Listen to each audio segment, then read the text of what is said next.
बताओ हम लोग कहाँ तक पढ़े थे। अच्छा, क्वेश्चन पढ़ लिए थे हम लोग ना। चारों 1 2 3 4 4 ठो दिया, चारों लिख लिए थे ना।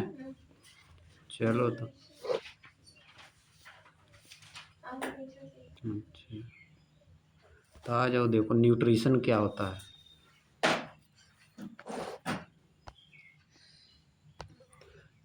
लिखा है व्हेन वी वॉक और राइड ए बाइसिकल, जब हम चलते हैं या बाइसिकल चलाते हैं, we are using up energy, हम एनर्जी का यूज करते हैं। Even when we are not doing any apparent activity, हालांकि हम लोग कुछ ऐसा नहीं कर रहे हैं जिससे लगे कि हम काम कर रहे हैं, स्पष्ट काम कुछ नहीं कर रहे हैं, आराम से काम कर रहे हैं हम लोग, कुछ काम हो नहीं रहा है, टहल रहे हैं आराम से, बाइसिकल चला रहे हैं, कोई अपरेंट एक्टिविटी नहीं कर रहे हैं जिसमें लगे कि कुछ काम हो रहा है। Energy is needed to maintain a state of order in our body, energy की आवश्यकता होती है हमारी कंडीशन, जिस कंडीशन में हम हैं उसको बनाए रखने के लिए हमारी बॉडी को एनर्जी की आवश्यकता होती है। We also need materials from outside in order to grow, develop, synthesis protein and other substances needed in the body. हमें मटेरियल की आवश्यकता होती है बाहर से, किस लिए? बाहर से हमको मटेरियल्स की आवश्यकता होती है ग्रो करने के लिए, डेवलप करने के लिए, प्रोटीन का सिंथेसिस करने के लिए और अदर मटेरियल का सिंथेसिस करने के लिए बॉडी में जो होता है, needed in the body. Body में प्रोटीन का सिंथेसिस करने के लिए, बॉडी को डेवलप होने के लिए, ग्रो होने के लिए हमको मटेरियल्स की आवश्यकता होती है। This source of energy and material is the food we eat. Energy और मटेरियल का सोर्स क्या है? फूड, जो हम खाते हैं वही फूड इनका सोर्स है, इसी से मिलता हमको एनर्जी, और जो मटेरियल्स की आवश्यकता होती है बॉडी को, फूड से हमको मिलती है। अब आगे देखो, how do living things get their food, living things अपना फूड कैसे प्राप्त करते हैं? The general requirement for energy and material is common in all organism, जो सामान्य आवश्यकता होती है एनर्जी की और मटेरियल्स की, यह सभी ऑर्गेनिज्म को होती है। यानी सभी ऑर्गेनिज्म में कॉमन मतलब सभी ऑर्गेनिज्म को एनर्जी और मटेरियल की आवश्यकता होती है, but it is fulfilled in different way, लेकिन यह अलग अलग तरीके से फुलफिल की जाती है, अलग अलग तरीके से अलग अलग लोग एनर्जी और मटेरियल को लेते हैं। Some organisms use simple food material obtained from inorganic source in the form of carbon dioxide and water. कुछ ऑर्गेनिज्म क्या करते हैं? यूज सिंपल फूड मटेरियल, वह सिंपल फूड मटेरियल का यूज करते हैं जो कि हमको ऑर्गेनिक सोर्स से कार्बन डाइऑक्साइड के रूप में और वाटर के रूप में प्राप्त होता है। दीज ऑर्गेनिज्म द ऑटोट्रोप्स, इन ऑर्गेनिज्म को क्या बोलते हैं? Autotrophs. Include green plants and some bacteria, इनमें कौन इंक्लूड है ऑटोट्रोप में? ग्रीन प्लांट्स और बैक्टीरिया, जो कि ज़्यादातर अपना भोजन खुद बनाते हैं, है कि नहीं? अपना फूड खुद प्रिपेयर करते हैं। कहाँ से? इनका सोर्स क्या है? कार्बन डाइऑक्साइड और वाटर। अब देखो, other organism utilize complex substances, और दूसरे ऑर्गेनिज्म क्या है? कॉम्प्लेक्स सब्सटेंस का यूज करते हैं, यूटिलाइज करते हैं। These complex substances have to be broken down into simpler one, ये जो कॉम्प्लेक्स सब्सटेंस हैं उनको सिंपल सब्सटेंस में तोड़ दिया जाता है, before they can be used for the upkeep and growth of the body. Body को सही रखने के लिए और ग्रोथ करने के लिए ये जो कॉम्प्लेक्स सब्सटेंस है उनको सिंपल सब्सटेंस में तोड़ दिया जाता है, तब ऑर्गेनिज्म उसका यूज करते हैं। टू अचीव दिस, यह सब करने के लिए, यह सब प्राप्त करने के लिए organism use bio catalyst, organism bio catalyst का यूज करते हैं कॉल्ड एंजाइम, जिनको क्या बोलते हैं, एंजाइम्स बोलते हैं। तोड़ने के लिए, फूड को तोड़ने के लिए क्या चीज़ का यूज करते हैं, बायो कैटलिस्ट का यूज करते हैं, यानी उनको क्या का बोलते हैं, एंजाइम का यूज करते हैं। फूड को छोटे छोटे पार्ट में तोड़ने के लिए एंजाइम का यूज करते हैं, ठीक ना। अदर ऑर्गेनिज्म जो ऑटोट्रोप्स के अलावा है, ऑटोट्रोप्स के अलावा जो ऑर्गेनिज्म है वो फूड को तोड़ने के लिए बायोकैटलिस्ट एंजाइम का यूज करते हैं।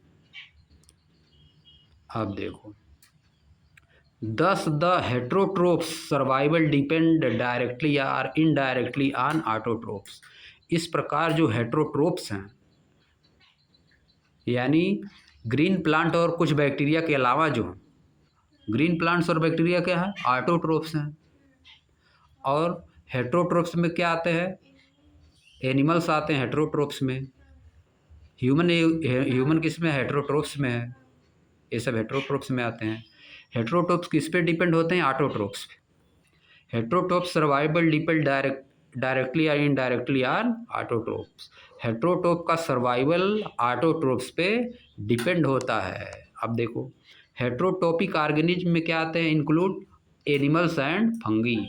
हेट्रोटोप में एनिमल और फंगी आते हैं, यानी ज़्यादातर वे ऑर्गेनिज्म जो अपना फूड खुद से बनाते हैं, दूसरे के ऊपर डिपेंड नहीं रहते हैं। जैसे प्लांट्स हो गया, ग्रीन प्लांट्स हो गया, कुछ बैक्टीरिया हो गए, वो क्या है, ऑटोट्रोप्स। और जो ऑटोट्रोप्स पे डिपेंड रहते हैं अपने फूड के लिए, उनको क्या बोलते हैं, हेट्रोट्रोप बोलते हैं। हेट्रोटोपिक ऑर्गेनिज्म ऐसे ऑर्गेनिज्म होते हैं। अब देखो आगे क्या दिया है, ऑटोट्रोपिक न्यूट्रिशन क्या होता है। Autotrophic nutrition, carbon and energy requirement of the autotrophic organism are fulfilled by photosynthesis. Carbon और एनर्जी का जो रिक्वायरमेंट है ऑटोट्रोपिक ऑर्गेनिज्म की, वह कैसे पूरी होती है, फुलफिल्ड बाय फोटोसिंथेसिस। फोटोसिंथेसिस के माध्यम से पूरी की जाती है। ऑटोट्रोपिक ऑर्गेनिज्म जो है अपनी एनर्जी और कार्बन की रिक्वायरमेंट फोटोसिंथेसिस से पूरा करते हैं।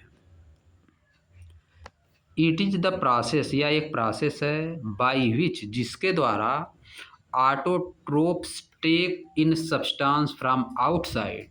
ऑटोट्रोप्स बाहर से सब्सटेंस लेते हैं and convert them into stored form of energy, और उनको स्टोर्ड फॉर्म में एनर्जी में चेंज करते हैं। बाहर से सब्सटेंस लेते हैं और उसको एनर्जी में कन्वर्ट करते हैं, एनर्जी को स्टोर कर लेते हैं कन्वर्ट करके। अब देखो कौन कौन मटेरियल लेते हैं, this material is taken in the form of carbon dioxide and water. Material क्या लिया जाता है, कार्बन डाइऑक्साइड और water, which is converted into carbohydrate, जिसको किस में चेंज किया जाता है, कार्बोहाइड्रेट, ग्लूकोज में, in the presence of sunlight and chlorophyll. Sunlight और क्लोरोफिल के प्रेजेंस में कार्बन डाइऑक्साइड और वाटर को कार्बोहाइड्रेट में कन्वर्ट किया जाता है। Carbohydrate are utilize for providing energy to the plants. Carbohydrate का यूज किया जाता है प्लांट को एनर्जी प्रोवाइड करने में। We will study how this take place in the next section. इस सब हम आगे पढ़ेंगे, ये सब कैसे पार्ट लेते हैं, ये सब कैसे होता है, इसको हम नेक्स्ट सेक्शन में पढ़ेंगे। This carbohydrate which are not used immediately, जो कार्बोहाइड्रेट तुरंत यूज नहीं किया जाता है, are stored in the form of starch, वह स्टार्च के फॉर्म में स्टोर किया रहता है, which serve as the internal energy reserve to be used as and when required by the plant. जो स्टार्च के रूप में कलेक्ट रहता है, serves as the internal energy reserve, वह इंटरनल एनर्जी के रिजर्व के रूप में काम करता है। और उसको कब यूज किया जाता है, जब प्लांट को, एज एंड व्हेन मतलब जब रिक्वायरमेंट होती है, जब कभी, एज एंड व्हेन मतलब होता है जब कभी रिक्वायरमेंट होती है प्लांट को, तो प्लांट उस एनर्जी को यूज करता है। जो इमीडिएटली एनर्जी नहीं यूज हो पाती है, कार्बोहाइड्रेट जो इमीडिएटली नहीं यूज हो पाता है, वह स्टार्च के रूप में स्टोर रहता है, वह इंटरनल एनर्जी काम करता है, जब प्लांट को आवश्यकता होती है उसका यूज कर लेता है। A somewhat similar situation is seen in us. इसी तरह की सिचुएशन हमारे अंदर भी होती है। Where some of the energy derived from the food we eat, जिसमें से कुछ एनर्जी जो कि फूड हम खाते हैं उससे डिराइव होती, उससे निकलती है, is stored in our body in the form of glycogen. हमारी बॉडी में एनर्जी किस रूप में स्टोर रहती है? ग्लाइकोजन के रूप में। जैसे प्लांट में स्टोर रहती है स्टार्च के रूप में, वैसे ह्यूमन में कैसे स्टोर रहती है? एनिमल में ग्लाइकोजन के रूप में स्टोर रहती है। अब देखो रिएक्शन दिया है, ये रिएक्शन हम लोग बहुत पहले से पढ़ते आ रहे हैं, है कि नहीं? 6CO2 + 12H2O क्लोरोफिल और सनलाइट के प्रेजेंस में क्या बन जाएगा? ग्लूकोज बन गया। C6H12O6 ऑक्सीजन बनी और वाटर कुछ रिलीज हो गया, वाटर कुछ निकल गया। एक कौन सा रिएक्शन है? एंडोथर्मिक रिएक्शन है कि एक्जोथर्मिक रिएक्शन? ये जो रिएक्शन है, ग्लूकोज बन रहा है, फोटोसिंथेसिस में रिएक्शन हो रहा है ना। यह रिएक्शन कौन सा है? देखो सनलाइट ले रहा है, एनर्जी लग रही है कि नहीं? इसका मतलब एंडोथर्मिक रिएक्शन है। जिसमें एनर्जी लगती है, सप्लाई की जाती है जिसमें एनर्जी, उसको क्या बोलते हैं? एंडोथर्मिक। यह एंडोथर्मिक रिएक्शन है, ठीक ना। उसमें दिया भी था ना पीछे वाले चैप्टर, फर्स्ट चैप्टर में दिया था, केमिकल रिएक्शन एंड इक्वेशन में दिया था ये वाला, ठीक ना। यह एंडोथर्मिक रिएक्शन है।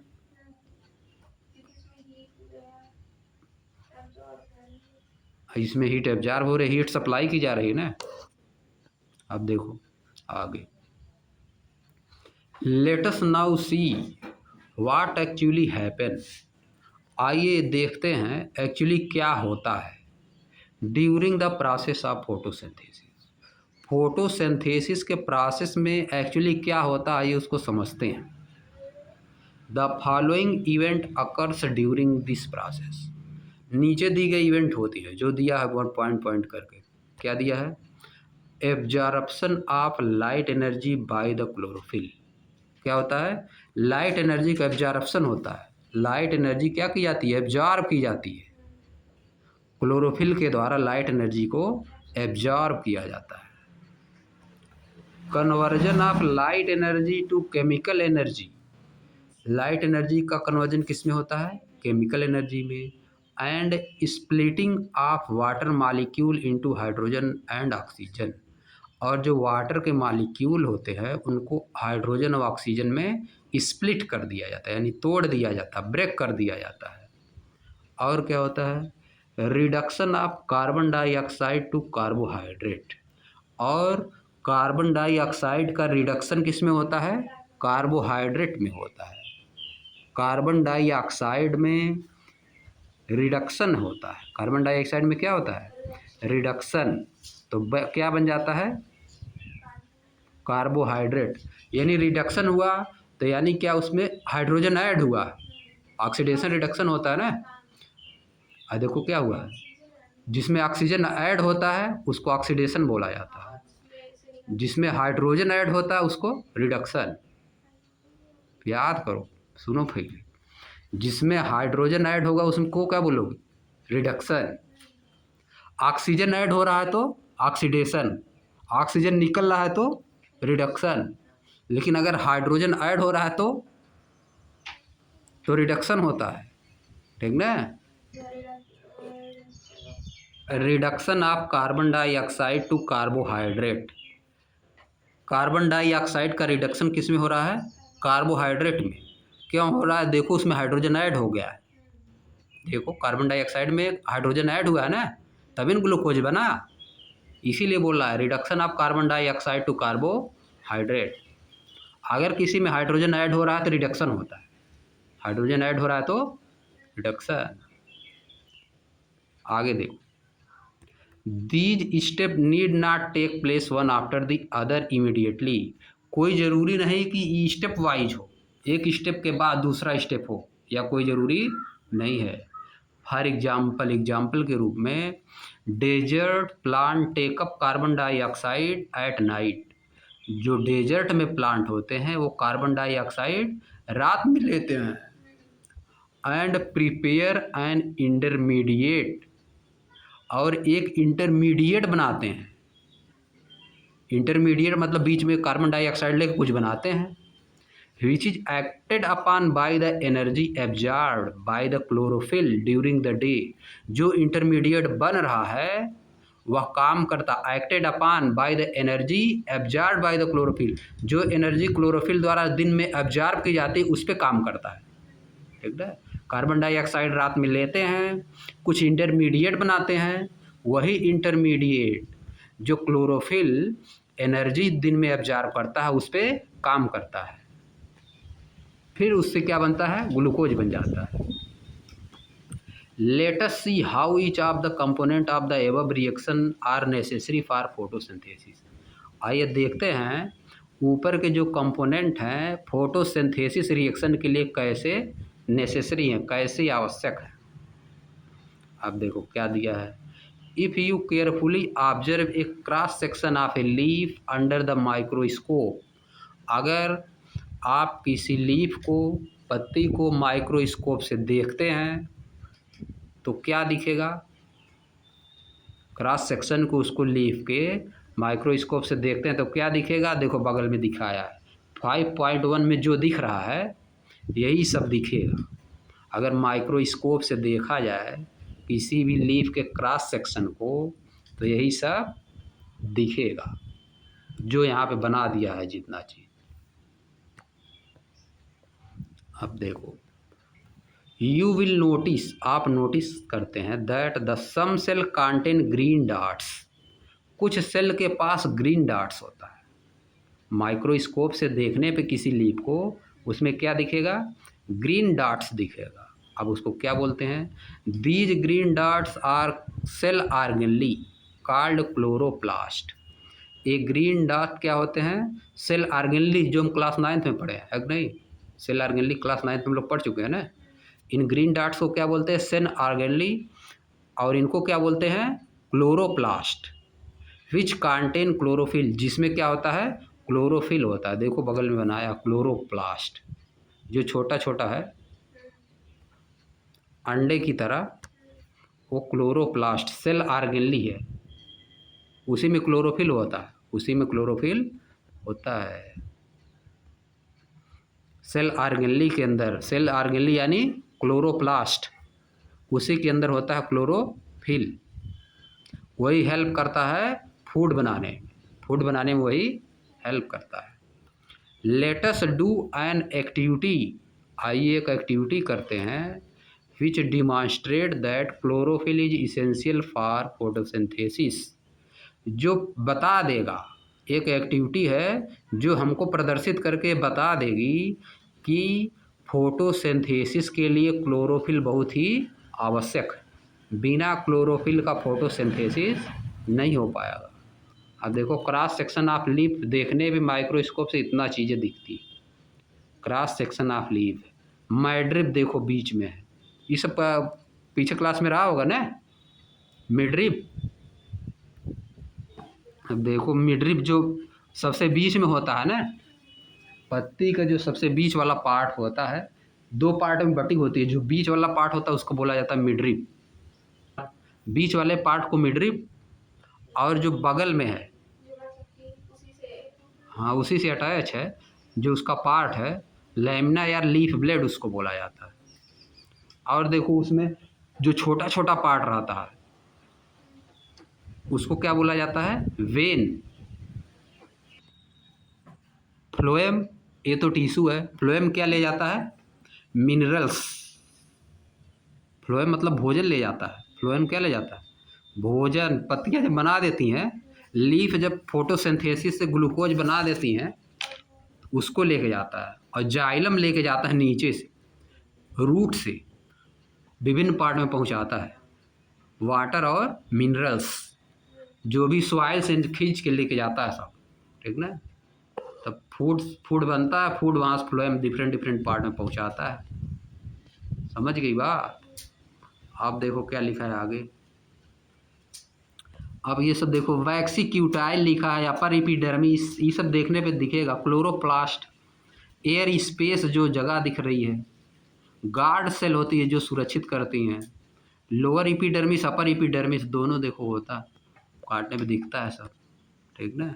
क्रॉस सेक्शन पता रहना चाहिए क्या होता है। अब इधर हम लोग कहाँ थे अभी?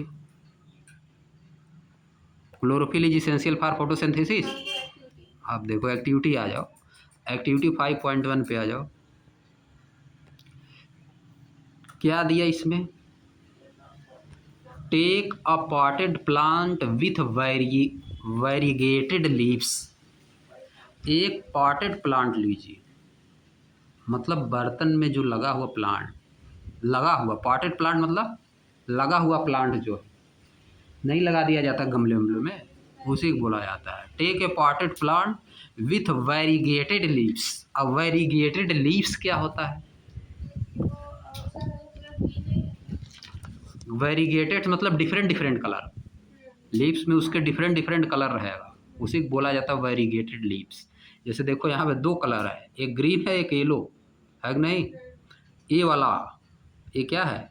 Variegated leaves, different different colour रहेगा। या ऐसी लीव्स जिसमें डिफरेंट डिफरेंट कलर होता है उसको क्या बोला जाता है? वेरीगेटेड लीव्स बोला जाता है। फॉर एग्जाम्पल के रूप में मनी प्लांट और क्रॉटन्स, ये दोनों प्लांट, मनी प्लांट और क्रॉटन क्या है? ये प्लांट है, इन्हीं का लीव्स लेना है। मनी प्लांट का लीव लो या तो क्रॉटन्स का।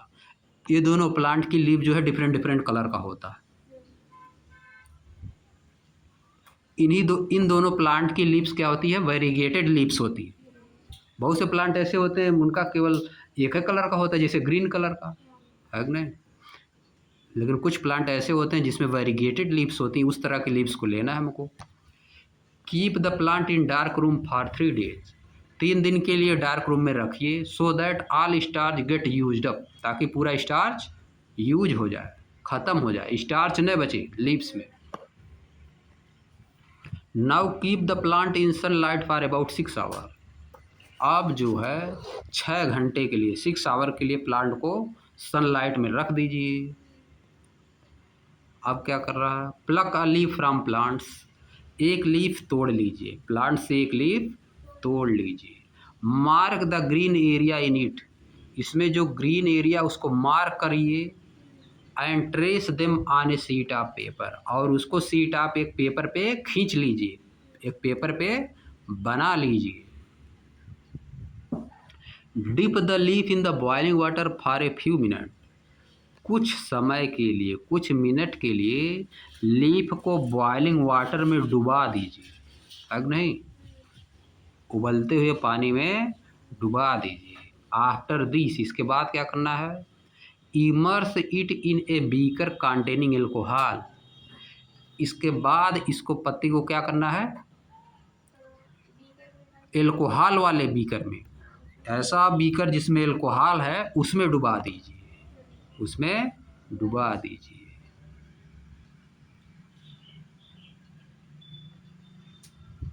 अब carefully place the above beaker in water bath. अब जो बीकर था उसको वाटर बाथ में डुबाइए। And heat till the alcohol begin to boil. और तब तक हीट करिए। ईट का मतलब यहाँ तुम्हारा क्या था? ईट का मतलब पूरा बर्तन था, ठीक ना। Immerse eat in the beaker containing alcohol. हाँ, पूरा पत्ती डुबा दो। अब बीकर को, अब यहाँ पे बीकर जो पूरा है, carefully place the above beaker in water bath. अब उसको वाटर बाथ में पूरा डुबा दीजिए। And heat till the alcohol begin to boil. और तब तक उसको हीट करिए जब तक कि एल्कोहल बॉयल ना करना लगे, उबलने ना लगे। What happen to the colour of the leaf. Leaf के कलर में क्या हुआ? What is the colour of the solution. Solution के कलर में क्या हुआ? सोल्यूशन का कलर कैसा हो गया? और लीफ का कलर कुछ चेंज आएगा? अब देखो क्या चेंज आएगा, देखो बनाया बी वाले पॉइंट में, ठीक ना। फिगर बी में दिया है 5.2 B. Observe the colour of the leave and compare this with the tracing of the leave done in the beginning. नहीं, कुछ और करना है, नीचे एक पॉइंट छूट गया।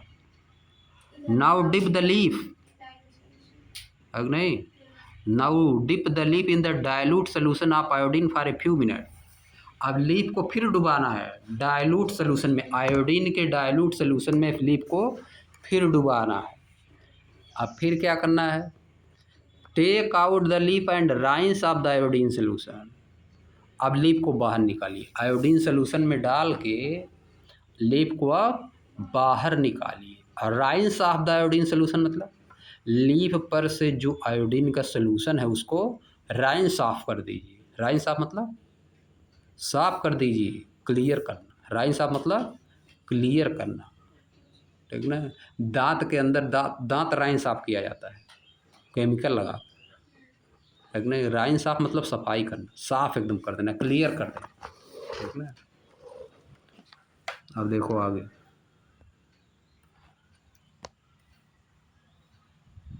Observe the colour of the leaf. Leaf का कलर ऑब्जर्व करिए and compare this with the tracing of the leaf done in the beginning. Compare करिए, जो शुरुआत में हम लोग खींचे थे उससे कंपेयर करिए, क्या दिखेगा। What can you conclude about the presence of starch in various area of the leaf. आप क्या देखते हैं डिफरेंट डिफरेंट एरिया में स्टार्च कैसे प्रेजेंट, देख रहे हो कुछ में स्टार्च प्रेजेंट है, कुछ एरिया में स्टार्च नहीं है, समाप्त हो गया है। ग्रीन कलर जहाँ जहाँ पर वहाँ पर स्टार्च है और सब जगह नहीं है,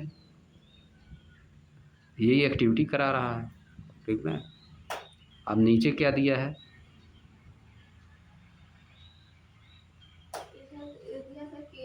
कंक्लूड करेंगे हम। देखो जिस एरिया में स्टार्च है उसका कलर दूसरा है और जिस एरिया में स्टार्च नहीं है उसका कलर येलो ही पड़ा हुआ है, थोड़ा सा बहुत चेंज हुआ है कि नहीं, यही बता रहा है एक्टिविटी करके।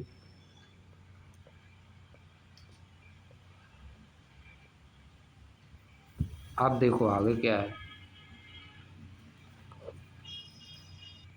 आज यही इसको छोड़ दे रहे हैं, अब लिखना क्या इसमें बता दें।